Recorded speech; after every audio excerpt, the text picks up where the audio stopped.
এই দেখেন, এই দেখেন দেখেন এই গাছের সাথে আসলে আপনারা পরিচিত কিনা জানি না, আসলে কে কে চিনেন কমেন্ট করে অবশ্যই জানাবেন। এটা হচ্ছে লজ্জাবতী, আমরা আবার বলি চৈতমরা গাছ, আসলে সিলেটি ভাষায় সইলেই মরে যায়, যেটা বলি আমরা চৈতমরা গাছ, আর কেউ আবার লজ্জাবতীও বলে। সেই দেখেন এটা আসলে লজ্জা পাইছে, লজ্জা পাইলে ওরা মইরা যায়।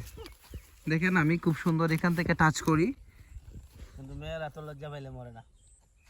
মেয়েরা তো লজ্জা পাইলে মরে না। এই দেখেন, এই দেখেন আমাদের বাসা হচ্ছে এটা চৈতমরা, আর কেউ বলে লজ্জাবতী, আরো কি যেন বইয়ের বাসা আছে, কোন কোন জেলায় কি বলে। হ্যাঁ, তো এই গাছটা আসলে কোন কোন জেলায় কি নামে বলে আপনারা কমেন্ট করে আমাকে জানাবেন, ঠিক আছে।